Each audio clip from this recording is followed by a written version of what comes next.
Bismillahirrahmanirrahim. Assalamu alaikum students. My name is Abdurrahman and I'm teaching you biology. Students, in this session we are going to talk about some plant hormones that are really important for the growth and different functions of the plants. Discover तो ये by chance हुए, लेकिन जैसे ही discover हुए उसके बाद अचानक से एग्रीकल्चर में, फार्मिंग में, हॉर्टिकल्चर के अंदर एक ज़बरदस्त किस्म का इनकलाब बरपा हुआ। क्या क्या काम ये करते हैं, इनकी डिटेल्स बोर्ड पे देखते हैं। जी students, we are going to talk about plant hormones. अब स्टूडेंट्स, सबसे पहले नंबर पे तो ये बात समझ लें कि बुनियादी तौर पे कोऑर्डिनेशन एंड कंट्रोल की जब हम बात करते हैं तो हमें पता चलता है कि there is no nervous system in plants.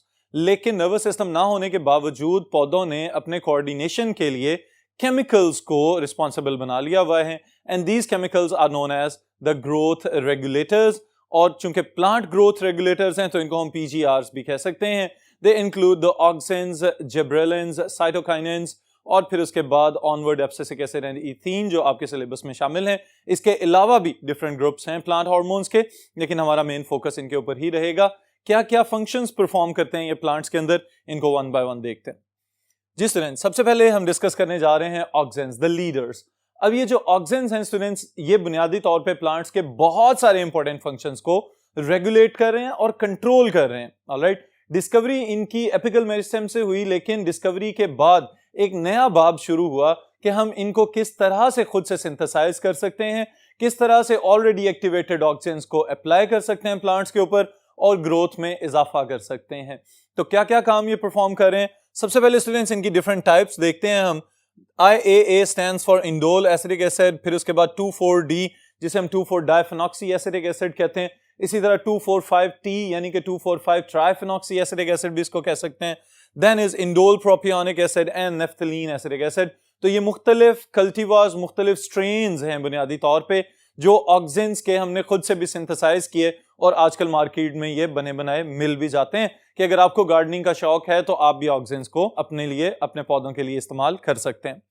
So what are the functions they are performing. सबसे पहली चीज स्टूडेंट्स बहुत important, promote cell enlargement in region behind the apex. यानी बुनियादी तौर पे डायरेक्टली रेफरेंस यहां पे दिया जा रहा है इनकी डिस्कवरी का कि जहां पे एपिकल मेरिस्टेम अपनी एक्टिविटी शो कर रहा होता है, स्पेसिफिकली अगर हम शूट एपिकल मेरिस्टेम की बात करें तो स्टेम की जो आखिरी जो एपेक्स होता है, उसका जो आखिरी चोटी होती है, वहां पे जो सेल्स मौजूद हैं उनके अंदर ऑक्सिन्स के लेवल्स हाईएस्ट होते हैं और वो आहिस्ता आहिस्ता आहिस्ता ग्रो करते चले जा रहे होते हैं। किसकी वजह से? क्योंकि ऑक्सिन्स यहां पे सेल डिविजन्स और सेल इलोंगेशंस को प्रमोट कर रहा है। Alright students, so it promote cell division in cambium. Cambium आप लोगों को याद होना चाहिए, it is the main meristematic tissue. Alright, फिर उसके बाद students promote growth in roots at low concentration. ये चीज बहुत इंपॉर्टेंट है क्योंकि बुनियादी तौर पे ऑक्सिन जो है अगर कम कंसंट्रेशन में है, कम मिकदार में है, तो फिर तो ये ग्रेविट्रोपिज्म को फौरी तौर पे, या जियोट्रोपिज्म जिसे हम कहते हैं, इसको फेवर करेगा। लेकिन अगर ऑक्सिन्स की कंसंट्रेशन हाई हो जाती है तो फिर ये उसको इनहिबिट करना शुरू हो जाएगा।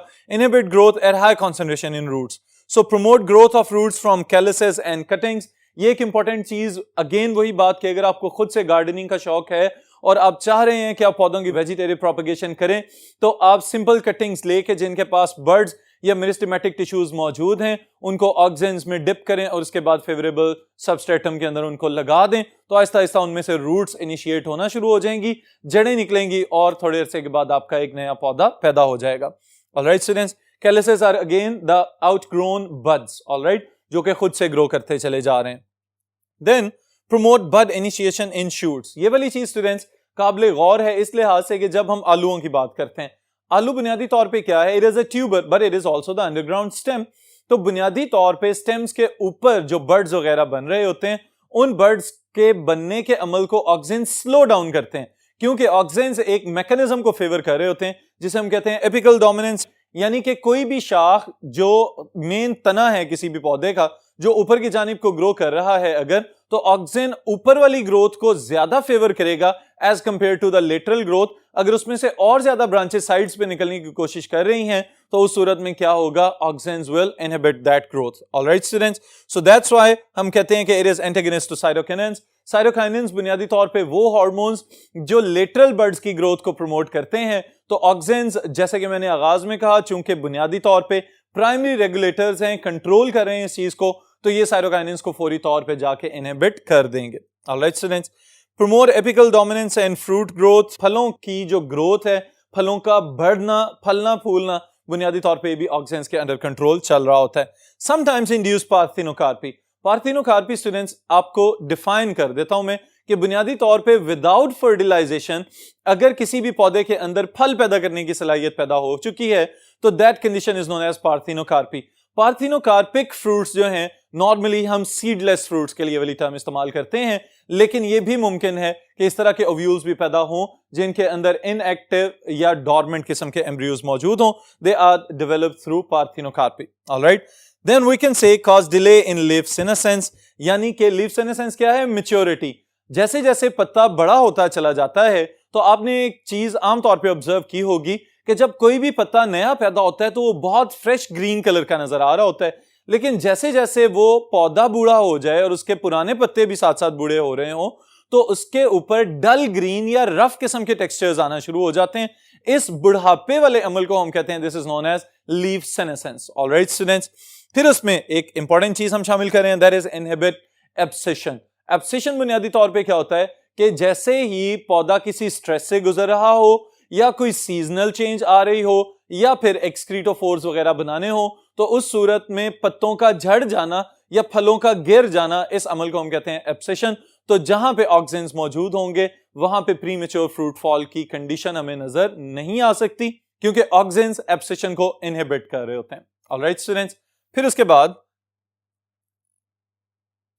कमर्शियल एप्लीकेशंस की स्टूडेंट्स अगर हम बात करते हैं तो हमें पता चलता है कि बुनियादी तौर पे हमने जैसे ही इसको डिस्कवर किया फौरन इसके केमिकल स्ट्रेन्स डेवलप की, खुद से सिंथेसाइज करना शुरू किया।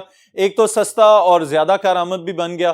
तो इसकी वजह से हम कौन कौन से फायदे हासिल कर सकते हैं अपने लिए, इनके लिए भी 1 2 3 कर लेते हैं। The first thing is that it helps naphthalene acidic acid या इंडोल प्रोपियोनिक एसिड की बात हो रही है students, help natural fruit set, कुदरती तौर पे फल लगने के अमल को फेवर कर रहा है। और उसके साथ ही साथ एक चीज जो अभी हमने पढ़ी थी कि समटाइम्स फर्टिलाइजेशन नहीं भी होती उसके बावजूद ओवरीज जो हैं वो ट्रांसफॉर्म हो जाती हैं into fruits. So sometimes causes parthenocarpy.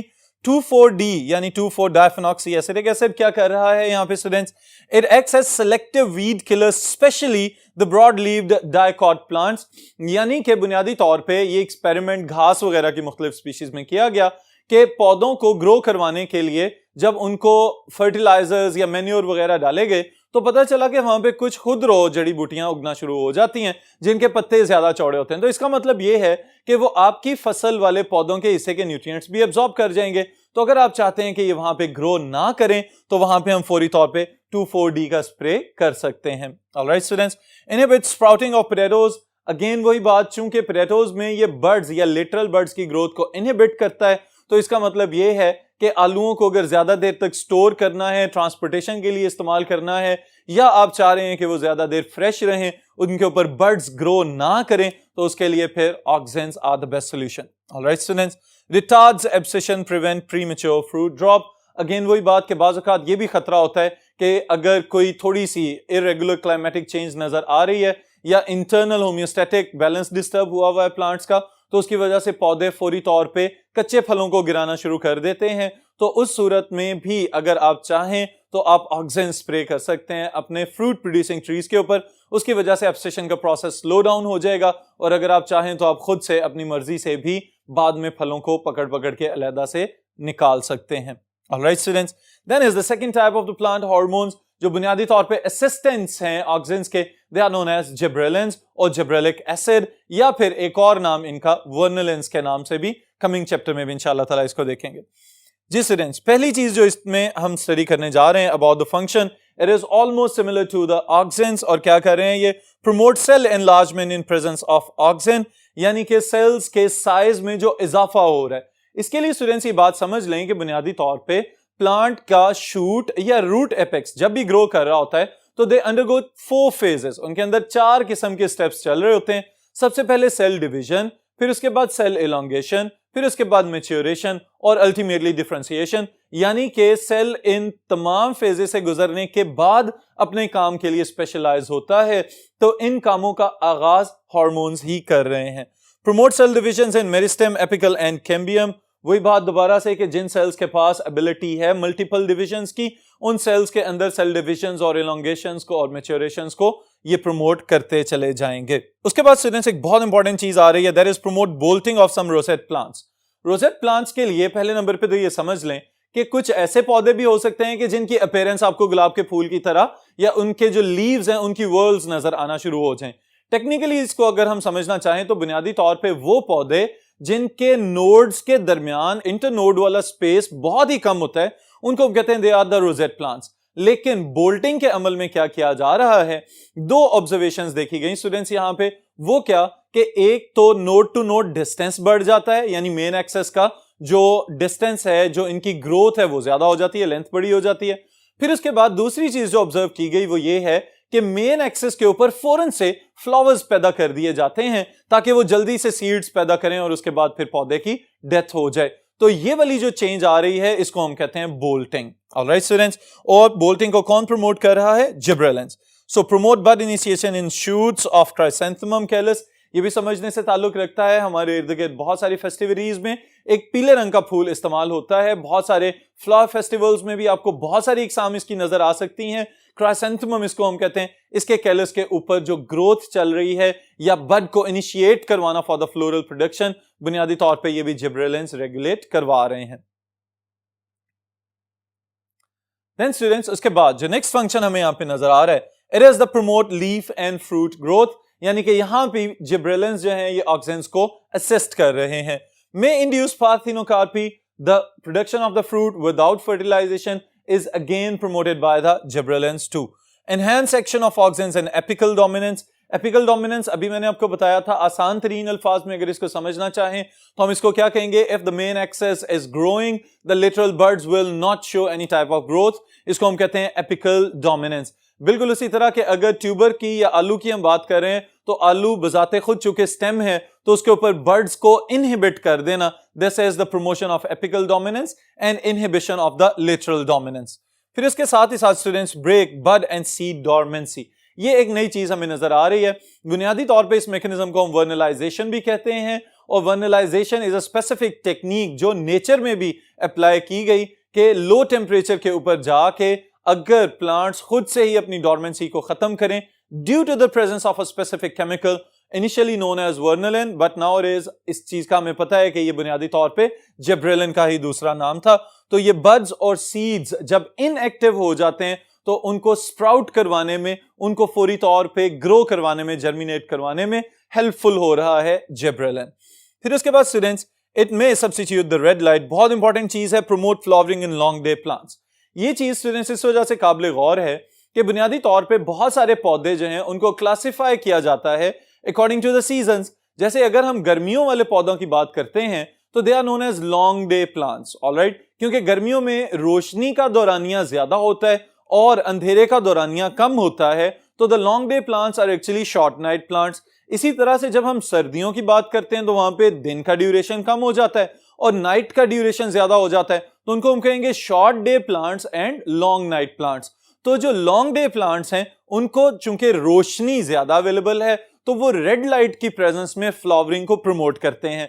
तो यहां पे यही बात आप याद रखेंगे कि वहां यानी उन पौधों के अंदर कि जो लॉन्ग डे प्लांट्स हैं या समर प्लांट्स हैं उनके अंदर फ्लावरिंग को प्रमोट करने के लिए जिब्रेलिन भी रेड लाइट के साथ असिस्टेंट बना हुआ है।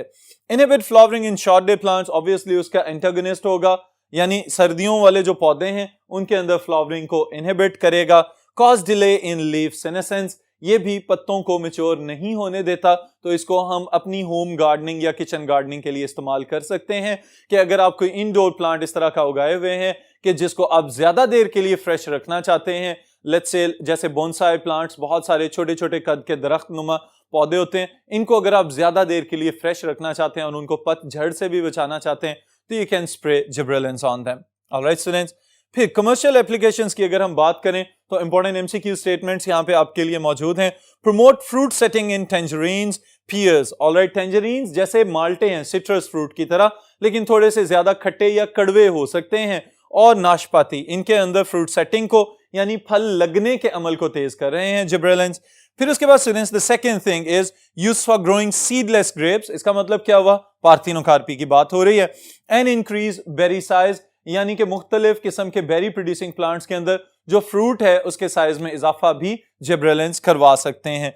Then GA3 very important statement student समझने के लिए और आपके MCQs के लिए, is used in brewing industry to stimulate alpha amylase production in barley and this promotes malting। इस चीज को समझें कि बुनियादी तौर पे ब्रूइंग इंडस्ट्री कौन सी है जहां पे वाइन्स वगैरह या अल्कोहलिक ड्रिंक्स पैदा की जाती हैं, वहां पे बार्ले को जर्मिनेट करवाया जाता है ताकि उसकी माल्टिंग की जा सके। ऑलराइट स्टूडेंट्स, तो बार्ले यानी जौ के जो बीज हैं उनको तेजी से जर्मिनेट करवाने के लिए जिब्रेलिन्स को स्प्रे किया जाता है ताकि वो ज्यादा तेजी से माल्टिंग करेंगे तो ज्यादा पैदावार हो सकेगी। ऑलराइट, फिर उसके बाद students delay in ripening and improved storage of bananas and grep fruit. तो ये वाली चीज भी काबिल गौर है कि अगर आप इन फलों को ज्यादा दूर तक, यानी कि केले वगैरह जो हैं या चकोतरा जिसे हम उर्दू में कहते हैं आमतौर पे ग्रेप फ्रूट को, इनको अगर आप ज्यादा देर के लिए स्टोर करना चाह रहे हैं या कहीं किसी दूसरी जगह ट्रांसपोर्ट करवाना चाह रहे हैं तो उस सूरत में भी जिब्रेलिन्स इनकी स्टोरेज के लिए एक अच्छा असिस्टेंट साबित हो सकता है।